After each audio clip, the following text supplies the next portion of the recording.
It's deprogrammed. My name is Justin Wilson, and I did not F this up. This is not happening for the second time. I swear by it. I am not drinking black coffee, and I am not saying I like my coffee like I like my coffee. I'm not saying any of this for the second time. Patreon.com/ohijustin is where you can go. I'm going to do a much softer sell this time. Patreon.com/ohijustin is where you can go and help me a great deal. $1 a month gets you all the content that I'm putting out, and I would really greatly appreciate it. So you can do that, and it would be great. So we're talking Eminem today, and again, I said I'm going to try to get right to it because I did this wonderful sell beforehand, but none of that counts no more. Scott Rosenberger joining us again. Back again for the third time. Back again. And for the first time ever, George Mendez. Back like I never left. It was like this whole wonderful thing. I was like all emotional and so excited. And I mean, I'm still excited because this is going to be a great conversation. I think so too. Yeah. But we were leading into, before I messed everything up, your relationship with Eminem. And I think you have a very interesting perspective as opposed to the perspective Scott and I. Yeah, M obviously wasn't the first non-black rapper to release a record, but definitely the most impactful and I think the most successful in mainstream easily. Yeah. So when M first hit my radar was during the Slim Shady LP when that came out. And the My Name Is video dropped, and then I went back and listened to the earlier stuff, the Slim Shady EP and the Infinite and all that earlier stuff. But I've always loved hip hop my whole life. I was hip hop in the womb. But the music I was listening to and the music I loved, while I loved it, I can't genuinely say that I related on, but so much, you know, a lot of it was selling drugs and women and these lavish, fancy cars and lifestyles that I knew nothing about. Yeah. I just liked it. So then here comes M, and he is, first of all, he's not black. I'm not black. Here I am, this young, aspiring MC who doesn't know what story to tell because none of what I'm hearing is the stuff that I'm living through, and everything about hip-hop is keep it real. Yeah. So how dare I write about anything that I don't know anything about? Yeah. So then M drops, and here he is talking about being broke and having a rough family relationship and a horrible relationship with his girlfriend and being a person struggling to make it in an industry that's not built to support him. And I was like, oh, okay, cool. We'll get into this later, maybe. It was bad because I was young and I was influential. So then I was like, okay, so I'm a non-black rapper. That means I got to talk about all the craziest shit I can possibly think of. So I still became somebody I wasn't. But fast forward, I love M, and I as much as it hurts me to say it, I don't know that he's grown as we have. Yeah, yeah. But so yeah, we touched a little bit on that too. But so your relationship with Eminem, because again, you're the first person that he was on the list for a good couple months before anybody jumped. And you had said, well, since nobody else is going to do it, tell me what it is about M. What's your connection? As a young white kid growing up in the suburbs, obviously it was nice to see a face like mine on TV spouting like lyrics that you had never heard before. Right. On like even from like the pioneers, from like people like Nas and Tribe Called Quest, like Rakim. Nobody was spitting like Eminem was, and it was refreshing. And then on top of that, you had Dr. Dre on the beats. Yes, and it is just magic to my little ears, my little 17-year-old ears. I think as much as Dr. Dre's production brought to Eminem's lyricism, I think it was a mutual thing though, because I feel like at that point in his career, Dre's production changed immensely. Yeah. I don't know that we would have known that My Name Is was a Dre beat. No. You know what I mean? Right. Until we were told, because it didn't sound like anything that we had heard from Dre till that point. Yeah. So much like Scott, my relationship with them is pretty similar. Now, George and I talked about this a little bit beforehand. I got attracted to him because I was an ICP fan. ICP got me in like 96, 97, somewhere around there. So like he he has like that same approach of this horror rap that Detroit kind of got known for. And so like they're on the same wavelength, not the same, but same wavelength. And so like I'm like, I can dig this. Now I dropped off at the Marshall Mathers LP because they were at war with each other. Right. You picked a side at that point. I picked a side. I picked the ICP side, where I'd been longer, and I felt more at home to be. Plus, you had bought all that makeup already. So I bought all the makeup and all the jerseys and shirts. Invested in Fago. Yes, I'm a fully vested in Fago at this point, and I get a dividend check every year. But so like I chose a side in the war, but again like. I felt more at home with ICP, but I kind of going back and listening to Marshall Mathers, I still think my instinct was correct. Like as far as I've got a lot of problems with that album, and once we start dissecting, I a lot of problems, and I think the success of the Slim Shady LP.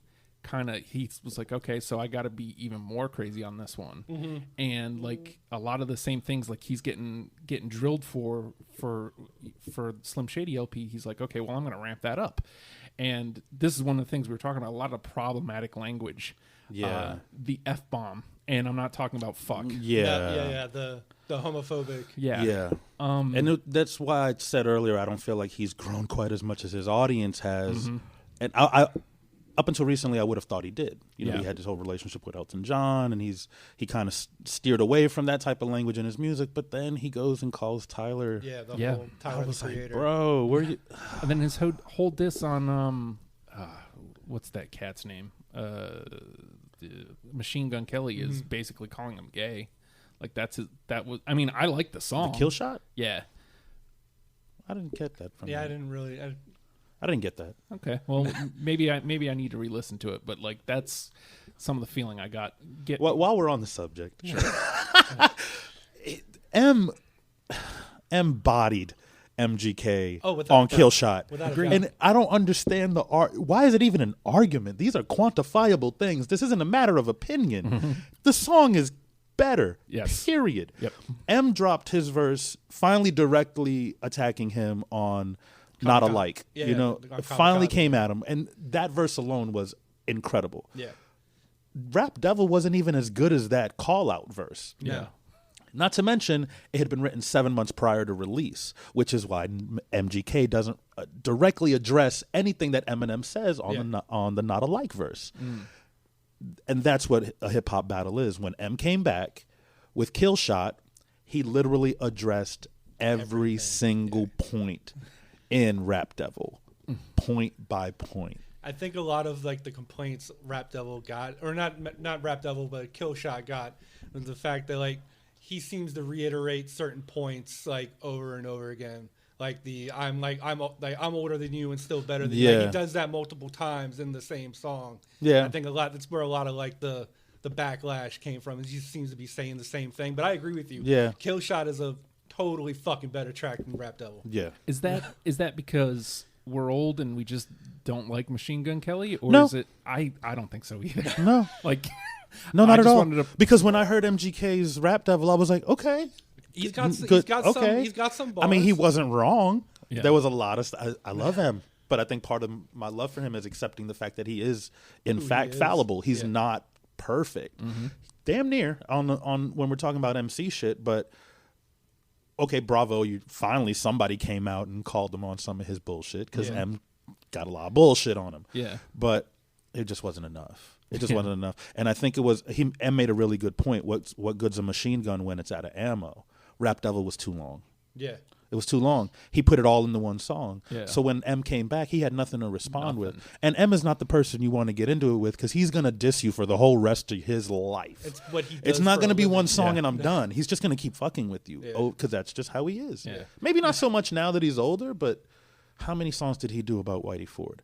Yeah. How many songs did he do about Ja? Even after it was over, he'll just keep kicking you while you're down. Yeah, even like Benzino. Right. Ironically, he lyrically becomes that bully that he ran from when he was younger. Yeah. Because he doesn't let up. Yeah. But I mean, there's a whole nother conversation that didn't get considered, like, because we did have to frame up M's. Right. He's got a deep discography, but there's diss tracks, there's soundtracks, there's mixtapes that didn't even get included. There's feature verses, Yeah. that aren't even his songs. You know what I mean? That he just appeared on someone else's song, and Forever. Forever was a perfect example of who gives a shit about the first three guys that rapped. Once he starts getting it, it's ridiculous. So I mean, we can all agree that he's a talented individual. Absolutely. Oh yeah. A very troubled individual, and you don't find out. Almost as equally troubled as he is talented, I'd say. Yeah. He's been through some shit. Like the guy's life has not been a happy life. You know what I mean? He's the product that we see now makes perfect sense. It really does. It makes perfect sense. And I mean, it obviously doesn't erase a lot of the problematic things he says, right? But like, it does make a little bit more sense. Especially, I think it was either Relapse or Revival, and like he's talking about his stepdad, and it's just like, oh yeah, okay. I mean, again, I can't listen to that song, and it doesn't make it okay. You know that he starts spouting those words, but it makes a lot more sense. Yeah, right. And it's like, that sucks that's embedded in his head, and there is no getting rid of that. I mean, it was nice, again, starting with like Revival and Marshall Mathers LP 2. Like, it seems like he's trying to work through it on the mic, which is awesome. Yeah, like his own little form of therapy. Yeah. Yeah, that's one thing we can say about him that I don't think we can say about very many artists, is that his songs are journal entries. Yeah. We literally see everything he's going through. And when there is a space between albums, he makes sure to get us caught up. Yeah. You know what I mean? Because Recovery was just, here's where I've been the last X amount of years. He even says it at one point. He's like, now you know why it took me this long to do this. And again, like, so I'll put this out there, and then I'll ask you guys. That's how I ended up putting my 20 songs together. That's like, there was a very different Eminem that I framed up with my song choices. I am worried about like where we're gonna match. I mean, we'll find the 10 songs. We will. Sure. But like, he's a very different cat than I thought he was. I thought he was just like this individual dude, or this talented dude that was just kind of getting by because he had the talent. Like, come the Eminem show, you had mentioned, like, I was back in, like, not in life, but like as I'm listening, I'm like, this is where that's my favorite Eminem record. Period. I don't could think make that argument too. You know, it was great, phenomenal. And a lot less problematic language, and a lot more truth. And it seems like this is where he's letting his talent shine, rather than I'm gonna just be this controversial figure. Yeah. He put a lot of weight on his back early on. Yeah. With Marshall Mathers. Oh yeah, without a doubt.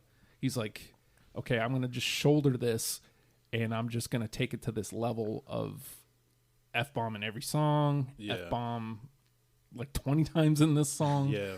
And thinking, I don't know if his mindset was just, well, this is what I got to do, or if it was just like, no, I'm just going to keep sticking my middle finger. Not that I agree with his defense of it, but he's gone on record many times as saying that particular word, for him, he doesn't necessarily associate it with homosexuality. That for him, it's just another insult word. It doesn't really, like, and I guess he never applied that much weight to the word, the way we might call each other a punk. Yeah. You know what I mean? Yeah. So that doesn't make it okay. Right. And once you've been made aware of how this word is being heard, who gives a shit your intent? You know what I mean? Yeah. Oh, I didn't mean it. Good for you. But this is how I took it. Yeah. Once you've been made aware of that, and you continue, at that point it's intentional. At that point, you're very, very clearly don't care. It's like the N-bomb. You know what I mean? Yeah, absolutely. Yeah, totally. Yeah. Absolutely. If you're still using the N-bomb, fully knowing how people feel about it. And he's been very, very cognizant of not using that word. Yeah, absolutely. His entire career. Yeah. So he can understand how that would be hurtful, but not. Yeah. I don't know. I mean, again, he very controversial figure. Like, I don't want to be in his head. Like, just this time I got with him, I think we narrowed it down to 8 records. Yeah. 100-something songs. Yeah. That's enough. You know what Yeah. I mean? Now, I will say there's a lot that I'm going to end up going back to that I really, really enjoyed. We opted to remove what was Encore and Revival. Yeah, that's correct. Yeah, not at least because for me, at least not necessarily because I disliked either record. I can't think of an album that I genuinely just hated. Nothing I can really always that find stood something out in from- there. Yeah, but I don't think it would have been anything that would have made top 20 for me, No, let alone top 10. Yeah. But nothing really that stands out from those two records. no, not really. And I mean, at some point there has to be a line, and at some point you have to figure out what helps tell the M story. And honestly, like in listening to this, I feel like I got because we included Kamikaze, which was way better than I thought it was going to be. You get kind of this story of where he started and where he is now, and it is interesting to see that he has grown. Yeah, but like. Kamikaze baby steps. Kamikaze should have been called I'm an artist and I'm sensitive about my shit. Yeah. That's what he should have subtitled that record. And I feel him as an artist. Yeah. I'm like, yeah, I get it. Especially like because Revival is not a bad album. Is it his greatest work? No. Is it as bad as Encore? Fuck no. But it wasn't. I don't understand. I don't like when you really listen to him on Revival, he's ripping the shit out of every beat on there. Yeah. But I guess he's just trying. I don't know what was going on He's that trying record. too many different things on Revival. Yeah, this is what I'm glad you said that. And this is what I always said about Revival. I feel like Revival felt like he took all the songs that didn't make it to his previous projects and threw them all on here. That's what it felt like. Because he went back to serial killer shit, which I love that stuff. But then he also had the Kim shit on there again, and it was then just like the chloroplast, trying to like fit in with like the like, mumble rap and shit. Like, but like Castle, I thought Castle was a beautiful record. Yeah, totally. That is such an amazing song. Like the 3 letters to Haley over the course of her life. But anyway, yeah. So talk to me about, because like I said, I built a very different picture, or a different framed M a very different way than I thought he was. Talk to me about what it was like, George, putting your 20 songs together. I tried to take nostalgia for me out of the picture. There are a lot Which can be hard. It can be very hard. There are a lot of songs that I had to think listen to critically and forget about where I was when I first heard it, forget about who I was with and how we all felt when we first heard it, and really just listen to the song. I put more weight on lyricism and wordplay and content than I did on production. Let's be honest, he's had a problem with writing choruses his entire career. Yeah. It's probably the weakest point of his music is his choruses. A lot of times they're weak or even corny, just straight corny. Got to call it what it is. But so for me, it was lyricism, content, and I tried to pick 20 songs that kind of painted a full picture of M. I didn't want to, these 20 songs are all about M and his girl. And there's a little bit of everything in mine. I acted as if I was putting together like a greatest hits. There you go. Without the hits. Yeah, without the hits. Yeah. Which, I mean, and there are some that you can't ignore. Yeah, I got a couple hits on here. Yeah. I got a couple things he released. All right. And Scott, what was your 20 like? Because you seemed like you already had like a reasonable idea. For like the past three shows that I've done, I've always had like I've had an idea of what I wanted to go on my list. With Eminem, I knew pretty much exactly what I wanted on my list. Like, say there were 2 or 3 that eked on there that I wasn't expecting that put on there, but for the most part, I had like 17, 18 like already like named and ready to go. So apparently I forgot to slide over some of my tunes, but the name of the game is Deprogrammed. I think I may be playing a little on the fly today, which is fine, because again, much like almost every episode of this show, there's always 8 to 10, sometimes even 15 songs that you cut and you didn't really want to. Yeah. Oh, like, for sure. You feel like they could easily come into the conversation, and so I may be playing on the fly here. There was a song on Encore that I thought could have made it, but after we had already made the decision to cut it, and I was like, oh, damn. What was it? But I can't even think of it off the top of my head. Which stands to good reason. That's probably why it shouldn't have been on the list if I can't even think of what it's called right maybe. now. But the name of the game is Deprogrammed. So the 3 of us have picked through the 8 Eminem albums that we decided we needed to tell the story. Yeah. And we've each pulled out plucked out 20 songs, and we're going to mash them together and try to create a top 10 starter kit for you if you've never decided to make that deep dive into Eminem. And hopefully from that you will enjoy what we've put forward and take the time to listen to what he is. Now, I get the feeling, because this is kind of an expansive catalog, that the new trash protocol will come into play. So whenever I feel like that might be a thing, I kind of want to walk everybody through it. Okay. If it comes down to it and we do not have, between unanimous decisions and the convo, if we do not have 10 songs, it's possible. It happened on Jimmy Eat World.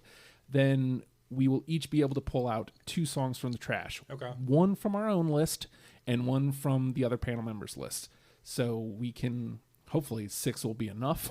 Yeah. We can converse those to, however, if we need all 6 automatically go in. Okay. If we need, only a couple of them, we'll have another round of discussion to decide which ones it is. It hasn't come into play yet, but if my thinking would be, if I want to pull one out of George's, it'd be one that, man, I wanted that one in my list. I just didn't have it. Okay. So that would just being something that, that you use. So that being said, we're going to hop in here. It was Toy Soldiers, by the way. Okay. I loved that song. Yeah. I remember that being on the radio, and I was like, this is where he is now? Yeah. Wow. Yeah. That was such a great tune. I'm going to start here because I think it sets a great tone. I don't know that it'd be my number one, but it sets a great tone for Eminem in his career. I always go back to this one line: how the fuck can I be right? I don't even exist. Role model. I've got it. I had it. You had it. I had it, but it didn't make the cut. All right, so it's in the combo. But I do think that, when you think about M and you think about that first album, that one always sticks out to me. Yeah, it was a radio tune, and it got plenty of play, but it shows his lyricism. It shows that he's very cognizant of what is about to happen for him. Now, don't you want to grow up to be just like me? Mm-hmm. And he's saying, don't. Obviously, don't do that.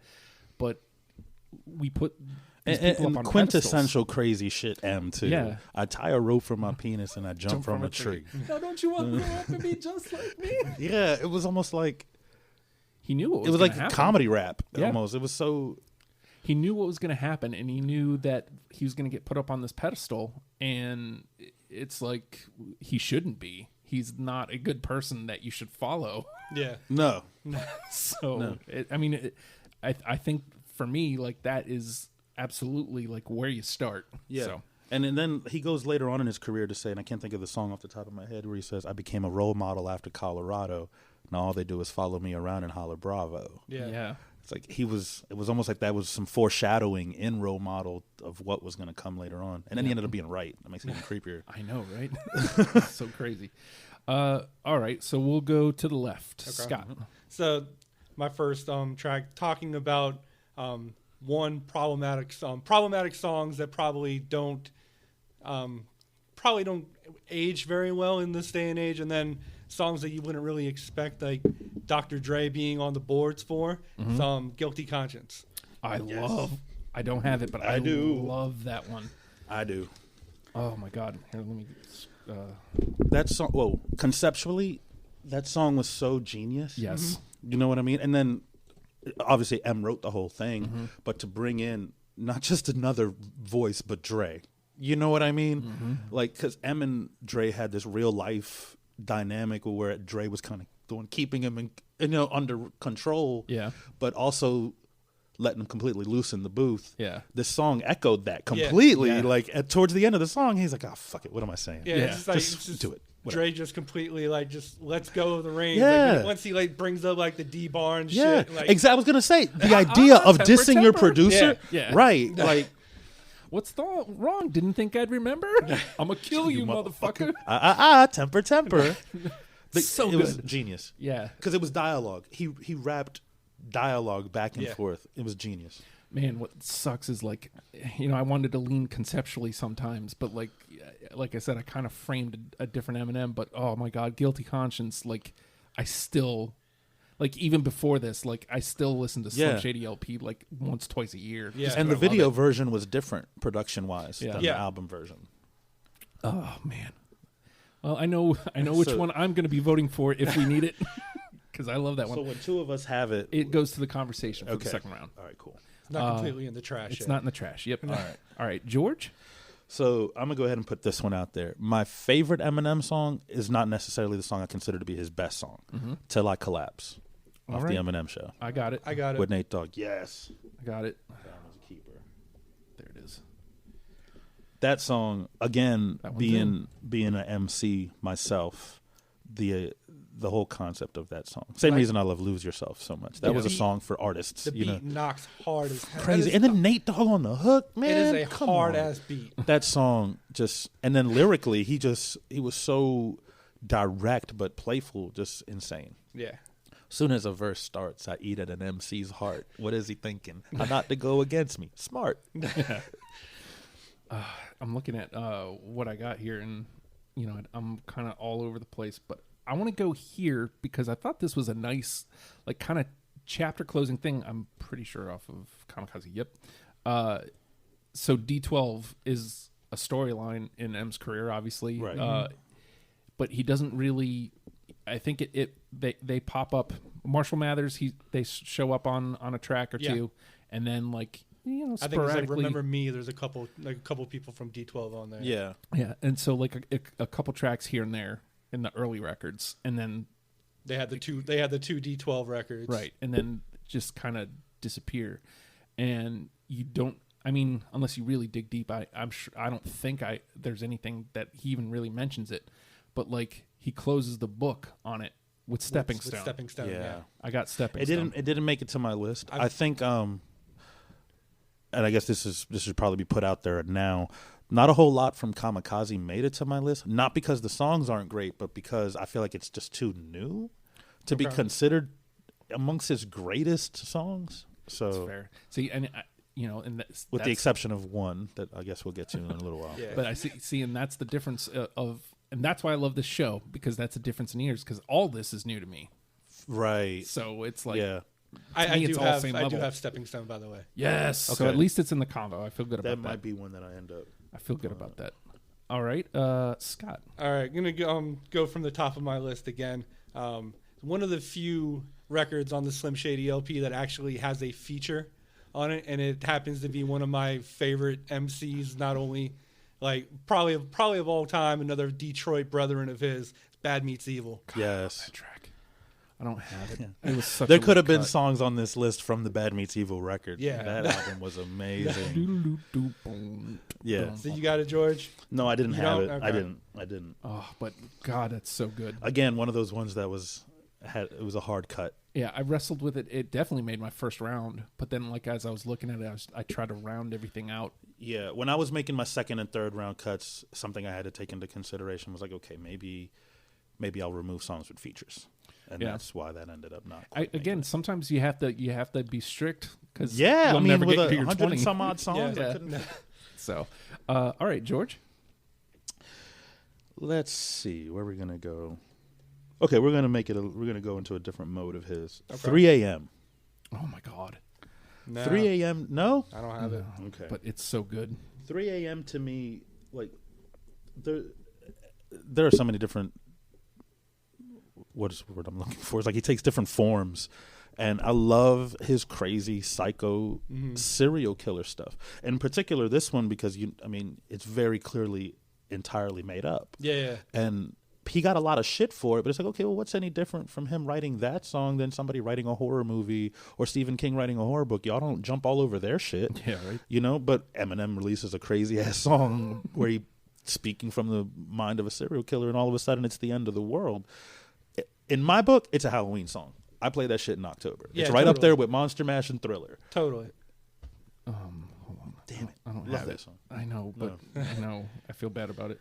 And lyrically, structurally, it's just insane, the stuff he does. Yeah. I remember the first time I dismembered a family member, December, I think it was. It's retarded. Retarded. I'm really it's this thing. Sorry. This thing stinks. I don't know if it's the board, which is possible. If it's the headphone gimmick, which is possible. It could be all of it. Yeah, I keep accidentally tapping this wire. That might not. All right. Be helping. All right. So 3 a.m. where is it? Let me pull it out and push it over to the side. You see, you understand, if you will. Oh my God, I just had it in my. There it is. No, I mean that one definitely made my first round. All right, let me stay on that record though. Like I said, Relapse seems like he's working through a lot of stuff. Yeah, and his relationship with his mother is very interesting. Like to see, because like it starts as just hatred, and then it becomes I love you reluctantly, and then it becomes I'm sorry. Eventually I'm sorry. Yeah. And yeah. But I got my mom. I have my mom up there too. I don't have it. Okay, it's in the convo. Again, the production was ridiculous. That beat was just so swanky and sick. And what he chose to do with it, to tell this borderline comedic story. Yeah. But the acceptance, right. And I think this is him going, when he started getting clean, I think he realized just how much like his mother he actually was. Yeah. And how hard it must have been for her, to not only have these addictions, but also be trying to raise kids. Yeah. You know what I mean? In a trailer park in Detroit with no money. You know what I mean? On top of the fact that she wasn't okay. Right. Yeah, she was like sick. she had her own. She had some stuff. Yeah. So, yeah. He's coming to grips with that. Yeah. And My Mom was a great song. Wait a minute. This ain't dinner. This is paint thinner. Yeah. You waited yesterday. I ain't hear no complaints, did I? And there he is again doing that conversational back and forth. Yeah, the back and forth. It's crazy to. And man, it's something about just take this and go play. Yeah, and it's like, but I don't need it. Well, fuck it, then break it up. Take a little piece and eat it before you wake Nathan up. And again, like displaying skill while telling a story and diving into his own head, like to work through some shit. Like that to me is an Eminem I didn't know existed. Mm-hmm. Oh, okay. So like, yeah. As a new listener, I can't imagine what that must be like to be inundated with his entire life story, essentially. Yeah, in a week's time. In a week's time. Yeah. That's a lot. Yeah. That's a lot. Yeah. This dude's been through some shit, man. Mm-hmm. And I mean, again, like that's why was easier for me to take some of his later stuff, because you see the light at the end of the tunnel, right, so to speak, like depending on how you view him, where he is now. But like, all right, Scott. All right, I'm gonna go stick with Relapse. I've got Crack a Bottle. No. I hate that record with a fiery passion. God, I hate that album. One of my favorite that song. things. Oh, I can't stand that song. One of my favorite things is when somebody plays a song that somebody else on the panel hates. That's just, I can't stand that song. The beat is lazy. I mean, props to M for writing all 3 verses, but it's just like, why didn't you just do the song then instead of giving Dre and 50 verses that you wrote? It's just, I don't know. And then like, I'm very, very purist hip hop. Okay. So the idea of even saying the words "crack a bottle" make me cringe. Like, oh God, what are you doing? You mean to drink it, not over someone's head? What are you talking about? All right. But anyway, okay. They can't all be winners. No, not at all. No, fair enough. We're not going to hit on all. I'm guarantee I'm going to probably say something, and you guys are going to be like, ugh. All right. Well, let's find out. George, your turn. All right. Let's see. Let's go back to the first album, 97, Bonnie and Clyde. So fucking good. I don't have it. I don't have it either. I love the song though, but yeah, it was one of my lates. Yeah. Okay. I mean, and honestly, like again, another reason it made my list is because I feel like it's a defining moment in his writing. Yeah, absolutely. You know what I mean? Because he did that song twice. Originally, it was called "Just the Two of Us" on the EP. Yeah. When Dre got his hands on it, and they changed the production up. At that point, they changed the title too. But the lyrics didn't change. I think. It absolutely met all my criteria for what I was trying to frame him up as. And just like I said, you got to make cuts somewhere. Yeah. When you have this many songs, it's just like, I mean, there's so much because nostalgia purposes and just good tracks on the first album. Oh yeah. That like when I cut this, it hurt. Yeah, I think that's the song that made people kind of take notice. Yeah. Even though My Name was like, whoa, who is this guy? When you dug deeper and you listened to the album, I think that's the song that people were like, but did you hear the song where he kills his wife? Yeah. Like that, there had been nothing like that in hip hop at the time. It was definitely like the talking point of that talking album. to his daughter about it. The whole that's fucking dark. That is so dark. I know. Like the real life psyche that had to be creating this madness. This shit's nuts. Yeah, and I mean, there you have, because, obviously there's Marshall, there's M, there's Slim Shady. Right, and that's where you see that division very clearly. Yeah, very, very clear. Yeah, so, I mean, we didn't put that one out there, but yeah, absolutely. I feel bad not having that, but all right, I've been sitting on this one. I feel like I don't know that it's definitive, but it's a song that I forgot about, and it hits. It may even be track one, White America. I got it. Yeah. Scott? I'm looking. I think that was M basically embracing, yeah, I'm a white rapper, and yeah, I know I wouldn't have sold as many records. I don't have it. Okay. It's still in the combo. Yeah. But I think it's hard. I think it leans into the white rap heavily, which, whatever that means. But I mean, guitars and whatnot, which, is kind of what ICP was doing, which is funny because then the rest of the record isn't like that at all. Right. Yeah. But I think and that was a very calculated decision, I think. Oh yeah, totally. which is why I was like, he was like, no, I'm going to speak right to these people, Right. and their parents, and it to me it goes hand in hand with role model. He's become that role model that he doesn't want to be, and you guys are letting it happen. So that's on you. Yeah. So again, this is still a very middle finger record, but I think I don't know, man. It hit me with everything that M was. Yeah. Or is. All right, Scott? Speaking of middle finger records, probably the biggest middle finger record in his like discography. Still Don't Give a Fuck. Oh God, I don't have it. You don't? It was a hard cut too. I know, right? Again, like that was one of my nostalgia cuts. Okay. You know what I mean? There's so many problematic lyrics in that song. Yeah. There is. It's just like, but with a chorus like "I just don't give a fuck," I mean, Yeah. But that was my balance with those problematic songs. Is he's blatant? He's telling you, I don't give a fuck. right? But then it's like, but still, Yeah, but still, I do. yeah. And we have to keep in mind too that a lot of the material that we hear on the Slim Shady LP was old already when that dropped. That's not a lot of it was recycled from like the previous projects. Probably like 1-2 years old, like prior to that, easily, right? Yeah, easily. All right, George. Okay, we're gonna go ahead and just take the elephant out of the equation. Lose Yourself. I got it. I have it. Okay, all right. Let's just move. Right I don't think you could have a list, an Eminem list, without including. Yeah, I mean, we made a caveat for the soundtrack, just for this song. He won a fucking Oscar. Yeah. And then threatened to shove that Oscar up Ja Rule's ass. I mean, just for the record, when I asked the listeners, "Lose Yourself" was one of the few that actually got more than one mention. So, we are correct with our unanimous decision of it, and the listeners love that, so they're on board with it. Yeah. You know what? I'm going to take the other elephant out of the room because I've been staring at it. I wanted to ignore it so badly because I can't.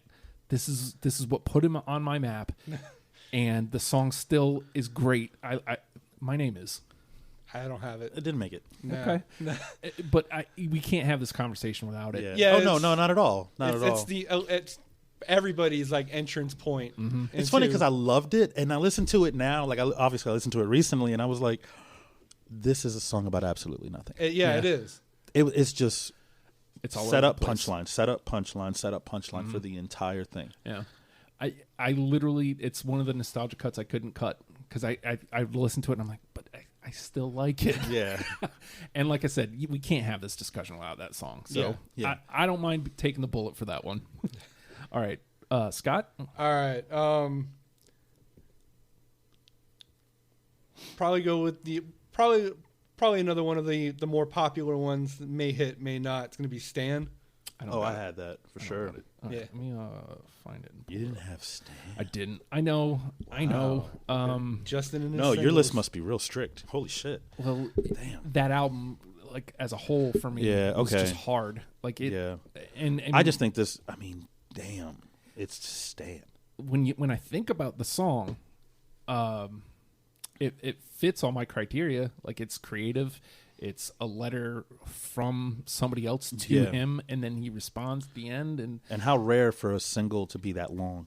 Yeah. That's a long ass song. It is for it to be a single. My only knock on it is that third verse. I think that song would have been perfect. It's 4 verses. Well, the last the like third where stanza. Eminem responds. the third like the Eminem's third last and final response. I think that's probably the weakest verse of the whole song. I think that's by design too.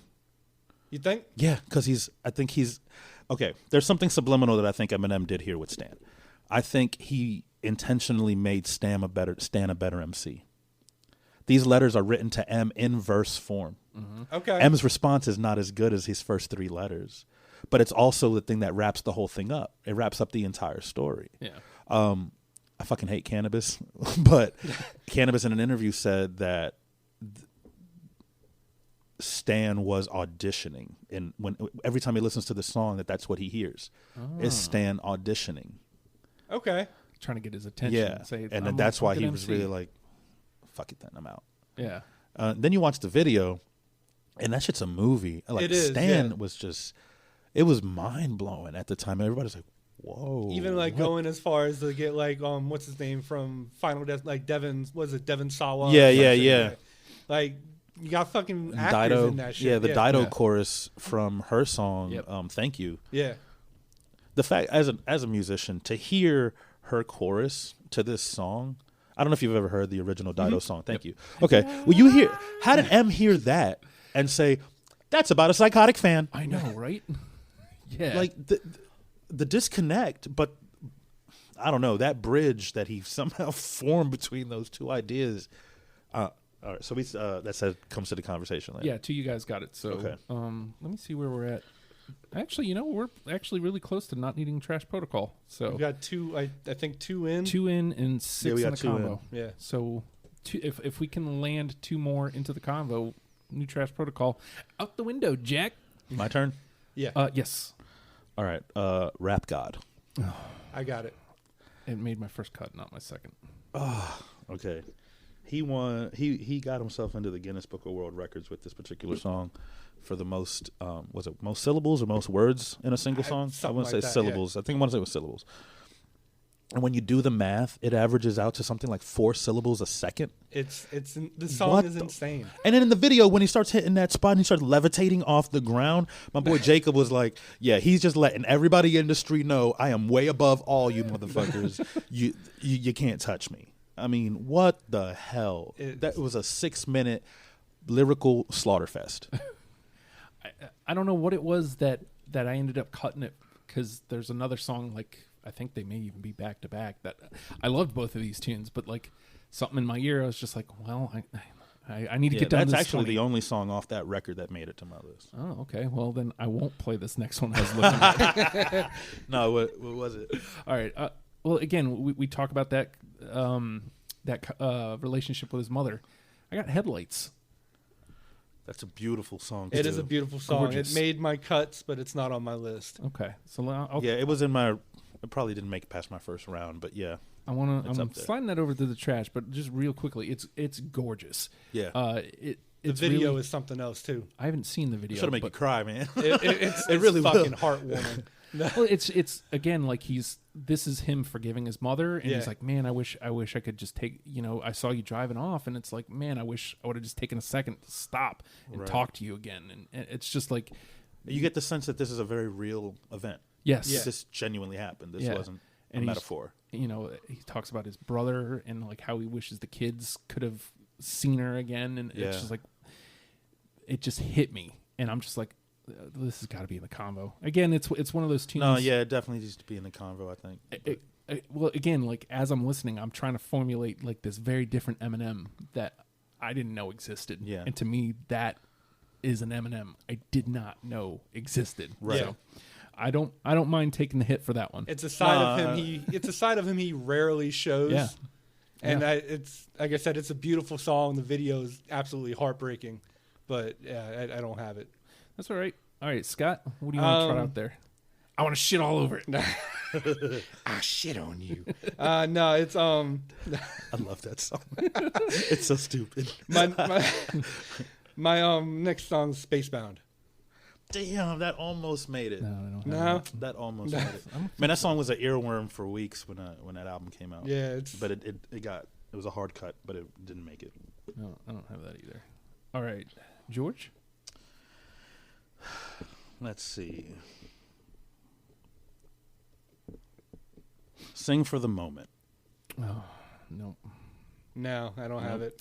I had a real problem with like Again, that record, you didn't really like that well, album. too between much. that and The Aerosmith sample. yeah, I realized that a lot of the cuts I was making were like were because of the sample, like some of the rock tunes he was sampling in the later times, and I'm just like, I don't know if the original songs just turned me off that much that I'm just like, no thanks, or if to me it was telling a different story than I wanted to tell with my 20 songs. I think like at this point in time, there needs to be a moratorium on Dream On. Like, I've the only way I can stomach that song is in the movie fucking Miracle. Like that. There's just something about that song. It's just one of the most overplayed. I'll give you that. I'll give you that. All right. I'm going to try my last one out from Slim Shady LP.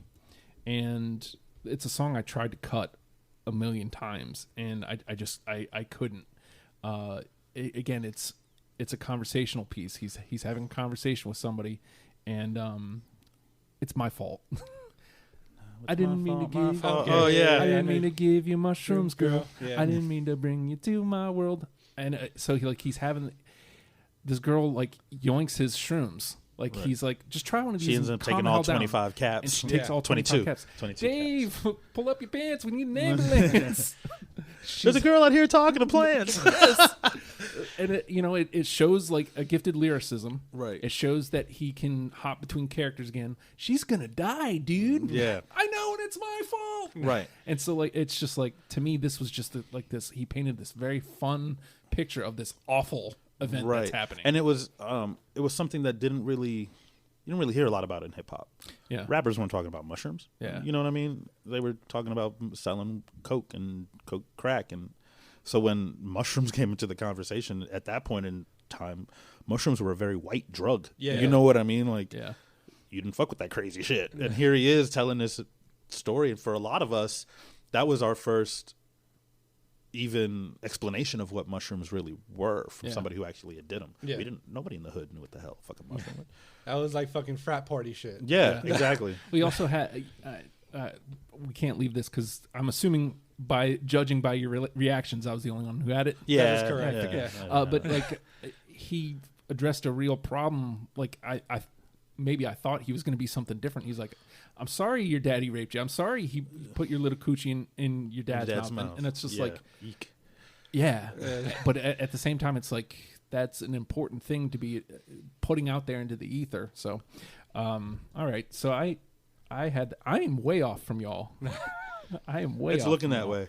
But like you okay. said, I think we're uncovering layers of this man. Yeah. And realizing that he's a lot more versatile than he may originally look like. Yeah. At first glance. Yep. All right, Scott. It's probably my favorite track of his out of like everything. These like the opening lines of this song is just absolutely fucking blew my mind the first time I heard it. Almost Famous. That's on mine. I love that I song. stuck my dick in this game like a rapist. They call me Slim Roethlisberger. I get more fed up than a fed up post office worker. It's fucking insane. Not to mention, like, he is telling the story of his discovery. He starts out like he's this shitty ass rapper in Detroit that nobody wants to show any love. Now he's in the rap circuit, and all of a sudden he gets the attention of Dr. Dre, and now here he is. For anybody who's never heard an Eminem song before, and you want to know how he came to be, there it is. Yeah. I mean, like, in some ways you can say it's like echoing Lose Yourself, because it's like telling the story of the movie, which is the story of Eminem, but it's just so different from Lose Yourself that it's one of the best, and one of the better choruses on one of his songs. I remember hearing it, but I also am not finding it. It's on Recovery. I'm just gonna type it because at this point it's faster. All right, George.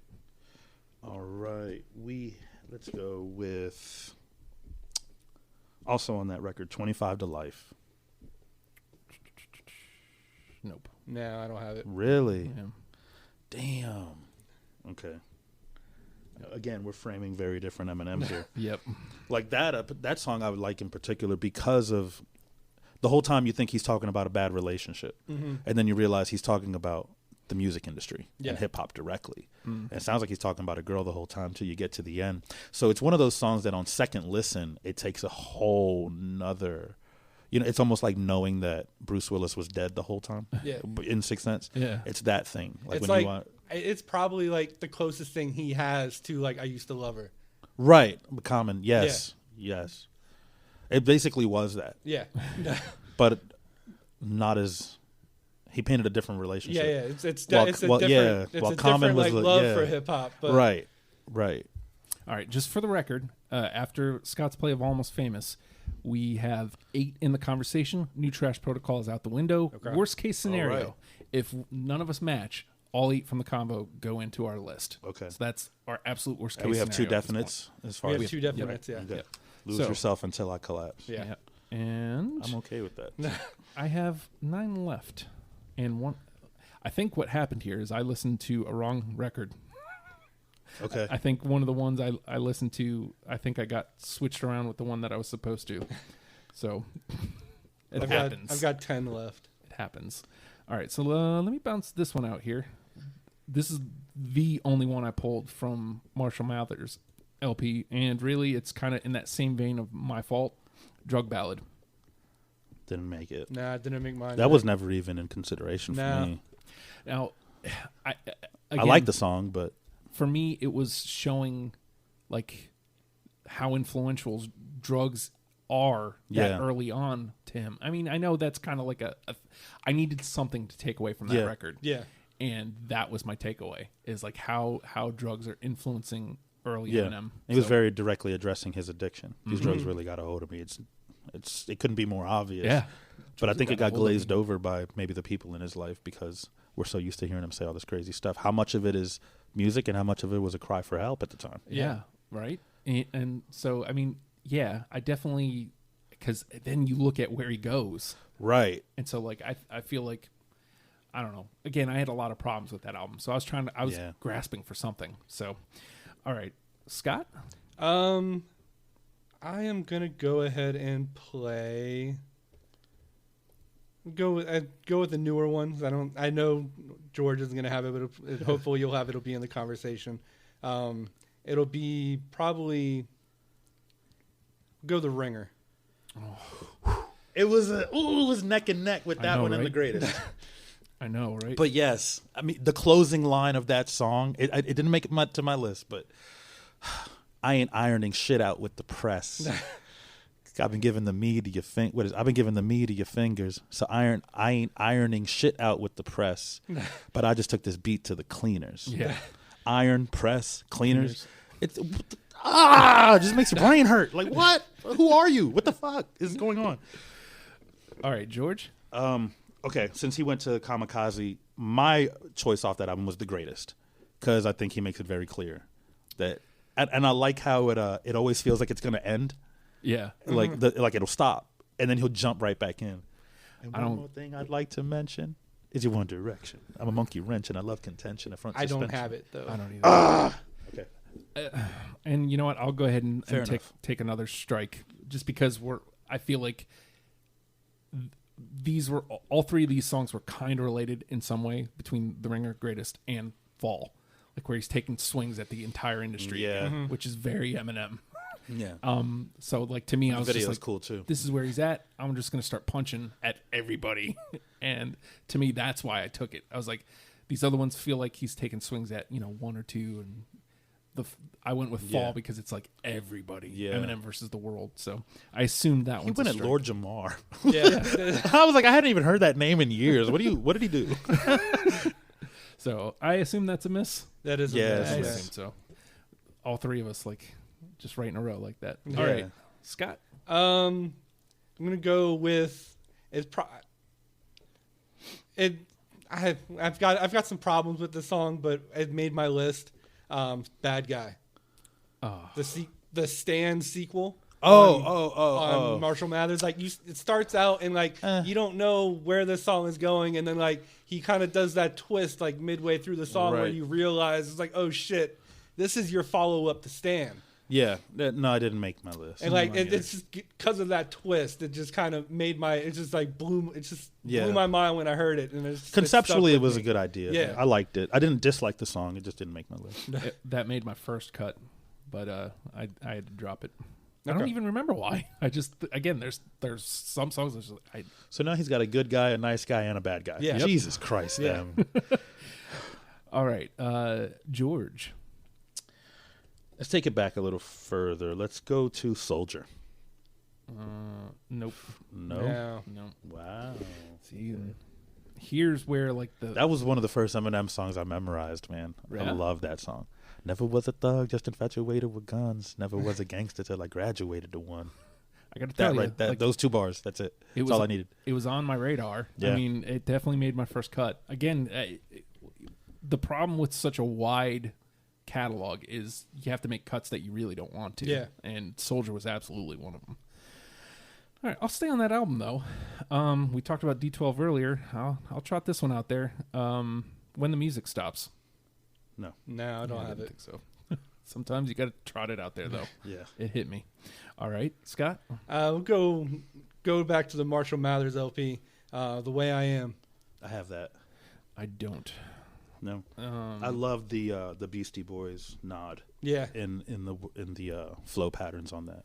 I am definitely wrong on that one though, because The Way I Am, again, one of those ones that the listeners are like, that one needs to be on there. Yeah. So, and like just again the way he puts his words together. I sit back with this pack of zigzags and this bag of this weed. It gives me the shit need to be. I wish I could have pulled my head out of my ass with that album and let go of my problems with it, because I had a hard time with it. Yeah, definitely harder as a 40-year-old grown man than I did when it originally came out. I was a lot more permissive. You know what I mean? It was it's hip hop. Yeah. But my views have changed quite a bit. I've grown. I've learned. I'd like to think I'm a better person.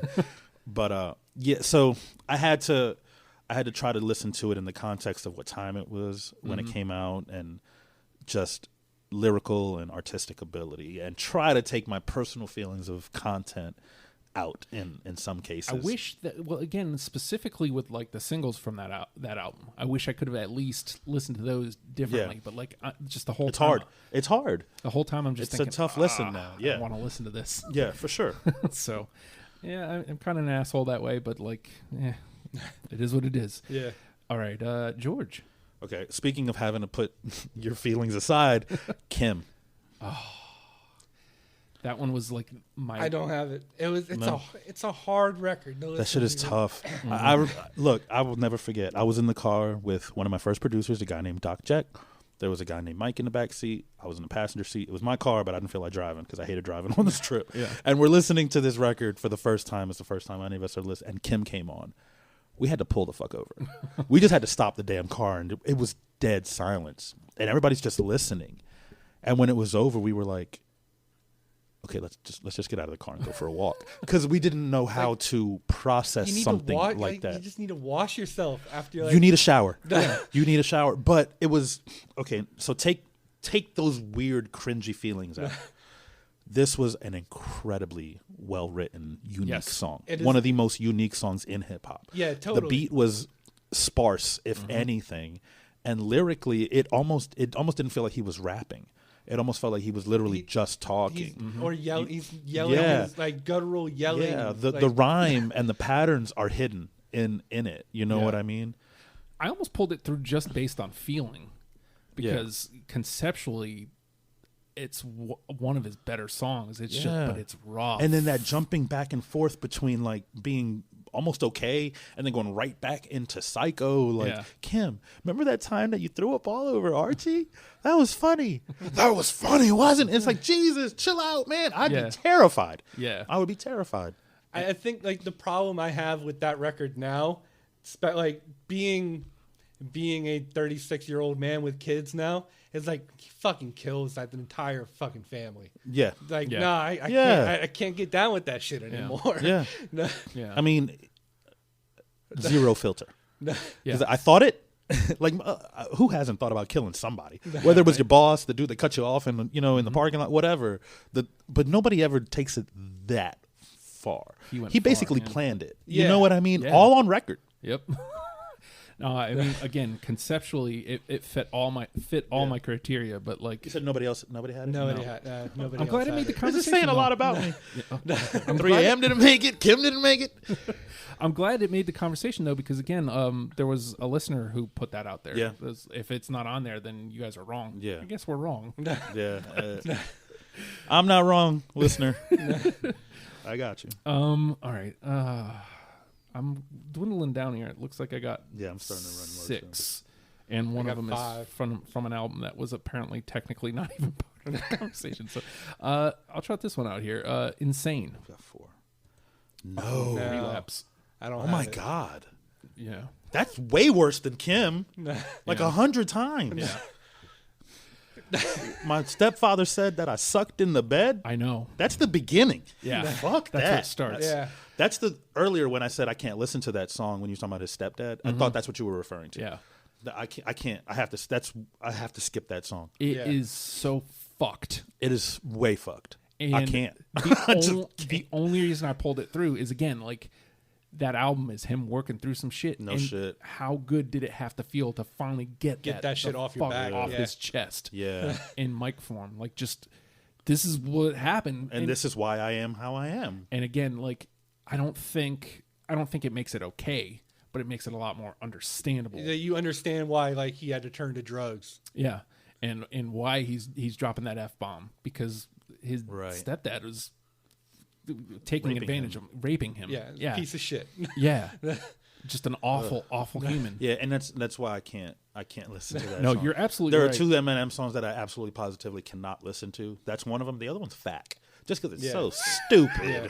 I fucking hate that. I was like, ugh. I was so mad at him. I was like I wanted to write letters. Like, what the hell are you doing? But, The letter A. No. Okay, that's all right though. I'm glad I brought it up because, like I said, Dear like, Slim, you just wrote Fack. I fucking hate it. I feel like Can't believe I hit the button just to play it. I feel like it's important to have that in the conversation. Again, it's getting to know Slim on a wholly different level. So it is tough. It is Yeah. a rough listen. All right, Scott. Going in a completely different, like flip the script, a completely different M than what we're used to listen to. I've got No Love. No, I don't have it. You don't? But for the same reason I brought up earlier, it got cut because it was a feature. Yeah. I had to start looking at it like, okay, which ones are the actual M songs? Like You I know? don't even fucking like Wayne like that. I don't either. But that's like the one Wayne track I can get down with. For me, the pleasure was watching Eminem body the shit out of Little Oh, Wayne yeah, on this totally. record together. Like, cause like Same you reason I hear- like Forever. You always hear like the talks like Lil Wayne's like the best out there right now. It's like no motherfucker. I've never liked Wayne. No, never. I've never liked Never. Wayne.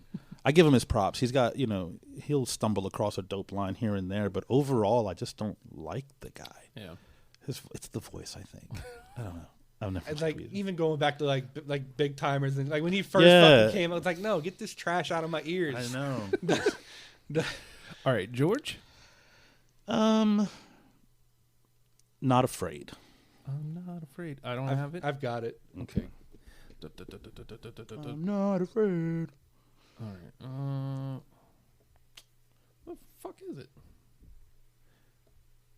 All right, I'm just typing it in because I don't want to spend all day doing this. Not afraid. That's another one of those songs that listeners chimed in with. Okay. Okay. All right. How about Looking like I'm the people's champion, guys. So far. I'm the wrong one. Well, again, You're also the newest. I'm the newest, and I framed him a whole different Yeah. way. So I will say this, for the framework that you chose, I think the songs you picked are right. All right. Yeah. we're in different ballparks. Yeah. And I mean, it's not And that's even what's cool about the show anyway. Yeah, we're in different ballparks, but like we're still we're showing very different sides of this same artist. So like I when I listened to the Bruno Mars episode, I was like, well, that was easy. yeah. Like it was, but I mean, with a smaller library, I imagine it's bound to happen. 3 albums and like it was less than. I think it may have been like 35 songs. Yeah. So it's just like, well, we only have to pull 15 first of all. Right. So, but even that is half of his catalog. Right. And then finding the matches is not going to be that hard. Right. Yeah. So, I'm going to put this one out here just because this is who he is. I'm pretty sure George doesn't have it because I think he already said he doesn't have anything else off this album. Asshole. No, I don't have it. That's what he is, though. He is. Yeah. He is the quintessential. Unapologetic at that. Yep. That is exactly who he is. All right, Scott. My next pick is it goes hand in hand with a note of something me and you have in common, wrestling. They put this in like a package, I think, in WrestleMania a couple years ago, and I just changed my love for this song. It's Legacy. Oh no. Oh no, I didn't want to make it mine either. I think it was it the Bray Wyatt John Cena match they had like in the package for? You're right. Yeah, I remember that. WrestleMania 30. Yeah. Which is one of my favorite WrestleManias of all time. As a side note, there it is, Legacy. George, I'm down to my last 4. I don't know where you guys are. I'm down to like my last. Let me see. I think I've got like 3. 2, 3. Yeah, I have 3 left. Okay. Won't Back Down. No. I had a feeling nobody was going to pick that song. But I really like that song. This is the place for those songs where you play something you're pretty sure no one has. Yeah. Because you just want to get it in there in the conversation. All right. I'll trot this one out here. Deja Vu. Oh, I do have that. Hey. No, but it's in the conversation. Yep. All right, Scott. All right. So I've got nothing but Kamikaze left. I've got 3 songs. Interesting. So I'm gonna pluck. Well, actually, I'm sorry. I've got 2 songs because one of them was already talked about. "Lucky You" is gonna be the one I'm gonna play right now. No, That was a good song, but it didn't make it. Yeah. Kamikaze, like I loved Kamikaze, but it was difficult for me. I think Kamikaze, I was looking at it the same way you were looking at most of the discography. If it had a feature, I wasn't going to include it. All right, George.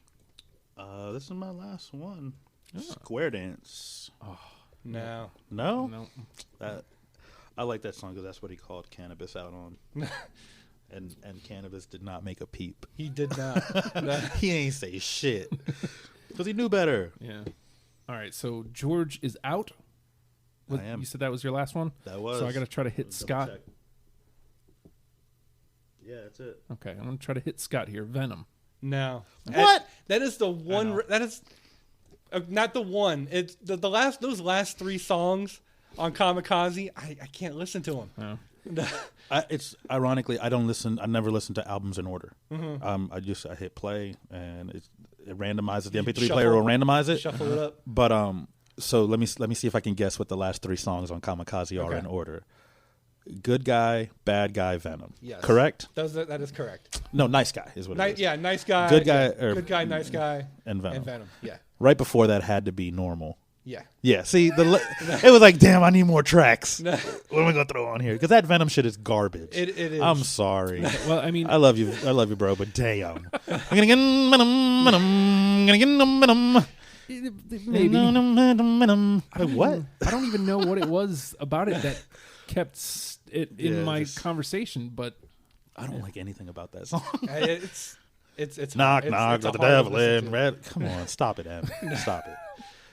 I feel like he just was like, oh, It's they like, hey, want a you song wanna for the You soundtrack? want to Sure. make a song Yeah. for the movie Venom? It's like, Yeah, okay. why not? And he's a big comic book fan. He's Yeah. a huge comic book fan. I have no problems being way wrong. It's okay. I was way wrong on a couple of these too. All right, Scott. My last song is going to be Not Alike. I know I don't have it. All right, and just to trot out the last 2 I have, Say What You Say, and then Good one. from the album that was not in play, A Rose. A Rose. Yeah, it's Refresh my. Whoa. What? so it's can't off think a of it. Revival, and Oh, that explains why Okay. I don't remember it. and it's M comes back to life essentially, like he was dying. Oh, A Rose. Okay, I'm hearing the word wrong. Okay, yeah. Rose. No. I was like, what? Yeah. I don't know this record. And a Rose. Yeah, because yeah, it yeah, goes yeah, back yeah. to back with Castle. Yeah, and yeah. like, Yeah. And then he comes back around and closes out Castle at the end of A Rose, and I'm just like, conceptually, Yeah. wow. I loved Castle. It didn't make my list, but I really like that song. It would have if we had. That's right. We cut. Yeah. cut And Like then I like said.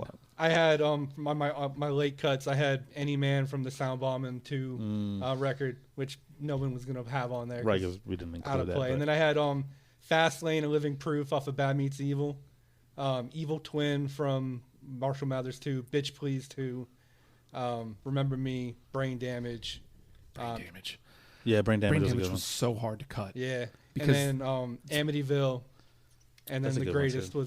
was on one of my cuts too. Brain damage is like song one I thought of when I was like, well, that'll easily make my Yeah. list. And then like as I'm cutting them down, I'm You know like, that guy D'Angelo Bailey sued him over that. oh, song. Yeah. really? Yeah. Yeah. But then the judge found, well, he's not. He's it's not not wrong. slander because it's all true. Yeah, Yeah. like you're saying you did that shit. But Yeah, he admitted to doing it and then was like, oh, but he shouldn't have put it in a record. No, it's his story now, too. Yeah. You know what I mean? And he's allowed to talk about it. like we've Dumb got a dumb. thing called the free press and shit, Yeah. like First Amendment. Deal with it. There's a quote. It goes, like in poetry we say a lot. If the people in your life wanted to be spoken nicely about, tell your stories. If the people in them wanted to be spoken nicely about, they should have behaved better. Yeah. You know what I Yeah. mean? Yeah. And kind of going hand in hand with that, you're the villain in somebody's story.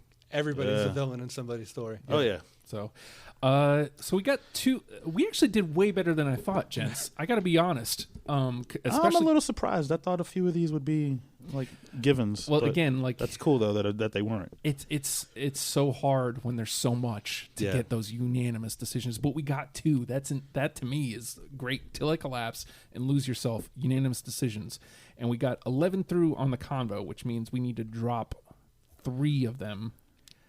And here are our 11: Role Model, Guilty Conscience, White America, Rap God, Stepping Stone, The Way I Am, Stan, Deja Vu, My Mom, Almost Famous, and Not Afraid. So before we go any further, are any of those just automatic cuts? It's like, well, okay, it got this far, but we don't need it. Anything that doesn't really help tell the story of Eminem. Deja vu. Deja Vu. Yeah. Okay. I had it. I think it's a great tune, but I agree. Yeah, me too. I don't think it really helps tell the story. If we're narrowing it down, so now we're down to 10.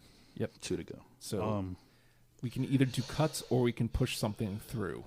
I really, really would like to push Rap God through All right. Yeah. if I had to. I'm with it because it's the only thing from that album too that got through. So I'm with it. So that's And then on the same, I would like to probably push through Guilty Conscience. yeah, I'm good with that too. me too. Conceptually, if it checks all of my Eminem boxes. All right, so that's 4. So let's see. I don't think we need both The Way I Am and Stan. I feel like that's one or Really? the other. Yeah. And then I'd say I vote we keep Stan. I would say we keep Stan. Again, conceptually, it checks all my Eminem boxes. All right. So let's. All right. So we now got- we have 5. Yep. And we're need- looking at what? So we need to Oh. cut one more. Almost Famous, My Mom, White America, Role Model Role Model and Stepping Stone. and Not Afraid. Not Afraid. And we need to cut one. Well, I guess we can get rid of. Oh. I feel like Stepping Stone needs to be on there. It's the only thing from the album.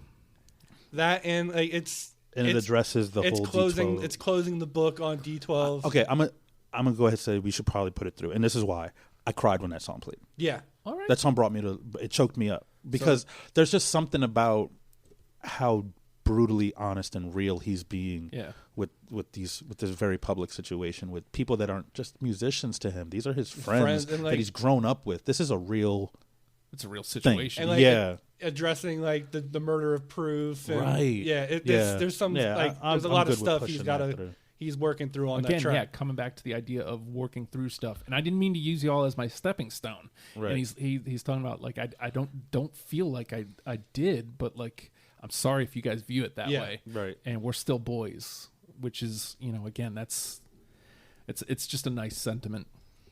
All right, so that leaves Role Model, White America, My Mom, Almost Famous, Not Afraid. I say we push through White America too. Yeah. I could see that. I mean, it's such an important, especially him being a white rapper in such a predominantly black industry. Black rap is black music. It is. Yeah. Period. And he is a guest Yeah. on this stage. Just so happens to be the nicest fucking guest you ever invited over. Yeah. You know what I mean? But he's a guest nonetheless. And he knew going in that he had to be better than everybody, for the same reason that black people have to be better at everything in America to get ahead. They already start behind. Yeah. He had a similar situation with him in the music industry, and I think White America paints that picture beautifully. Absolutely. All right, so which one is looking like the odd man out at this point? What are we looking at now? So we got Role Model, My Mom, Almost Famous, and Not Afraid. Yep. I think My Mom probably is the odd man out. Yeah. Yeah. That breaks my heart, but Yeah. okay. Yeah, looking at it, I mean, framing up. I think Not Afraid should make it. Yeah. But then doesn't that round out our 10? If we drop My Mom, all three of the ones left go in. Oh. Well, then, yeah. Hold on, let me make sure. Make sure my count is right. Yep. We have 7. If we drop My Mom, Role Model, Almost Famous, and Not Afraid go in. Anybody have a problem with that? I don't have a problem with that. No. It's difficult for me to choose between My Mom and Role Model. Yeah. Yeah. But So Almost Famous and Not Afraid are in. Yeah. Let's push those. So let's discuss Role Model and My Mom. Now, Role Model is, I mean, I already explained this. Like, he's setting the table. Like, yeah. This is what's going to happen. And don't put me on this pedestal. I know you're gonna. Yeah. But then My Mom is, I'm working through my shit, and I'm way too much like her, and this is why I am how I am. For me, it's not a content thing. For me, it becomes a lyrical ability thing. All right. And I think on My Mom, wordplay-wise, was just far superior to Role Model. But that's because he wrote it later in his career. So, of course, it's going to be better. He should progress at that point. Right. talent-wise. So do we even make that part of the argument? I don't know. Now I don't know. Do you want to compare beats, like musically? No, because then My Mom wins it automatically as far as I'm concerned. That beat was crazy. Yeah. I mean, I don't know. I had both of these, so like this one's difficult for me. I can't believe it's come down to these two songs of all the songs. This is why I love this show, though. I think you never know. I think for me, like, the addition of Role Model on my list was in large part like a nostalgia thing. Mm-hmm. I would be willing to let it go on that basis because it's a nostalgia ad. I mean, it's still on my list. It doesn't have to be. So on. now, pulling from that, Role Model, a single. Obviously, I don't think My Mom was, but I also wasn't paying much attention. I don't think so. Now, comparatively, we have Guilty Conscience, we have Stan, we have Not Afraid, we have Lose Yourself. I think White America. I think I remember. There was a video for White America. Yeah. So I mean, at this point, Role Model would be just yet another single that people may already know him from. So I mean, to me, it's insane that it's still in this conversation. Yeah. Like, but I mean, that speaks to how strong the song is. Yeah. But like I said, it was mostly a nostalgia put on there. Okay. I'm fine with losing it. All right, so let's drop it. Just lose it. And we will put My Mom through, which, all right. Of all the ones that I had, I can't believe that's the one. Yeah, I mean, I really like that song, though. Me too, yeah. I mean, and he right out of the gate, he makes it very clear, I know you're sick of hearing about my mom. Yeah. But this is a big part of my life, so you're going to have to listen to another song or skip to the next one. Yeah, it's this is why I am the way I am. Yeah. So you love me, then you got to hear this. All right, so here's our 10. Till I Collapse, White America, My Mom, Lose Yourself, Rap God, Guilty Conscience, Stan, Stepping Stone, Not Afraid, Almost Famous. Now I'm going to ask you this, George. I'm putting some pressure on you, and then we'll come to Scott with it. What's the number one with a bullet? What is the song that we need to push through? What's number one? Out of these 10? Out of these 10. You obviously got to be again, thinking about like it I too, said, Scott. like I said, again, my favorite Eminem song, I don't necessarily consider his best song. Right. It's just my favorite. So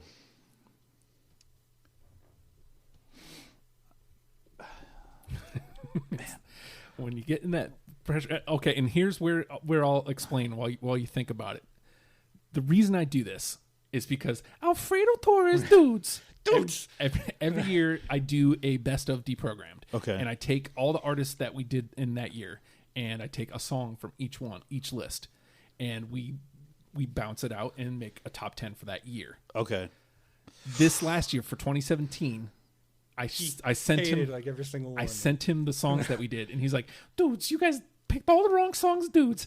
I can't believe you picked this one and you're using that one, dudes." And I'm like, "Okay, so you're bitching at me. I'm going to put this on the other panel members. We're all going to discuss it, and we're all going to choose what the number one is." I'm going to go with Till I Collapse. Okay. It's my favorite Eminem song, and it's one of the ones that we all had. Yeah. I'm going to go with Till I Collapse. How do you feel? It wasn't my number one with a bullet, but I can agree with mine. Mine was Almost Famous. Okay. Okay. I really like that song. I got some love from my mom just because that's an Eminem I didn't know existed, but I can also understand Till I Collapse is like a very definitive Eminem thing. Yeah. That's why he's. And I like that he broke down his list of favorite MCs, because at that time it was like, who does he listen to? Yeah. And I think it surprised everybody that his favorite rapper was Redman. Yeah, Reggie, because he's talking about Reggie Noble. Noble, yeah. Nobody back when that record came out, nobody had Redman on the fucking list. I was the only. Oh no, dude. Redman's been in my top 5. Yeah, my whole life. I was the one dude still listening to Muddy Waters. Yeah, I had been dying for an Eminem and Redman collaboration, and then they did Off the Wall, and I was like, yes, I can die now. I'm good. So you know what? We're gonna put Till I Collapse will be our number one with a bullet. Again, okay. I can dig that. I can rock with that. I think when you look at, because again, that's why Kamikaze happened, is he's not giving up. He hasn't collapsed yet. So I think that's a very good definitive statement of what Eminem is. Gents, what a conversation. Yeah, this is great. I still don't feel like we got everything. No. Yeah. Like I said, we could do a whole nother top 20 of just mixtape songs. Yeah. Or just battle songs Yeah. and diss records. And I think that the underlying thing here that you should take away if you're listening to this is Eminem isn't who you think he is. I mean, he is who you think he is. There's plenty of that. Unapologetically so. Yeah. There's plenty of a lot of hatred early on, but if you listen to these later records, you kind of understand why. It's, again, I want to make perfectly clear. I'm not apologizing for it. It's not okay. It is problematic. Yeah. But I understand why now. Yeah, absolutely. He's a real person. Yeah. With real life struggles that have molded who he is. It's funny. You know who he is? He's Gordon Ramsay. And there's another asshole I really love. Yeah. It's funny. There's 2 albums. Marshall Mathers LP, Marshall Mathers LP2, and I don't think either of them do Marshall Mathers justice. No, I would agree with that completely. Who the man is, because even in those, Marshall Mathers is still just like a hair away from who Eminem and Slim Shady are. Yeah. And it's like... But I think that's the point. Yeah. I think that he is a very layered individual. He's got a lot. As much shit as he talked about Michael Jackson, I think it's because he saw a lot of Michael Jackson in himself. Michael Jackson, we all talk about, oh, he was so crazy and he did all these... Yeah, but he had a fucked up life. Yeah. That turned him into what he is. Yep. And same goes for Marshall Bruce Mathers. And if I had to pick which one of those 3 personalities he's more like, I think he's really more Eminem than he is even Marshall. Yeah. I think Eminem is who he really is. I think Marshall and Slim Shady fall in a close second. Yeah, and then it's just putting it to music, and he's way more layered than you think he is. He does exactly. Absolutely. He's exactly what you think he is, like on plus. one level, plus some. So, gents, what a tremendous this was great, man. Thank you for having me here. This was awesome. So, Till I Collapse was our number 1. I'm going to be podcasting Till I Collapse. There we go. You want to help me? Patreon.com/ohhijustin. $1 a month. $1 a month gets you the Deprogram Show 3 full days before the rest of the world. It gets you the Oh Hi Justin pod a full week before the rest of the world. And that's 5 episodes of me that are going to come right into your ear holes. So, I don't know. That may be a bad sell. I don't know. To me, that's a good sell. But you also get the #WrestlePalsPod. You get these Ghouls tracks as I release them. You get comic book I'm working on. Your music show might be coming back. Jenny and I are working on a pod. Everything I'm working on comes to patreon.com/ohhijustin. You can get in that exclusive club for $1 a month, and I would greatly appreciate it. I've got a lot of work to do for you, the people, and I'm your man. I'm going to do it. Guys, I had a blast. Yeah, me too. It was fun. Me too. Again, Eminem, not somebody I thought I'd have fun talking about, but like, he's. And we could easily continue this conversation for several more hours. He's a very, like we said, layered. Absolutely. He's an onion. We've done an hour and a half just about. No shit. Yeah. So wow. So at this point, we'll just say, Eminem, learn him and love him, people. We'll see you soon. Absolutely. Bye. Bye.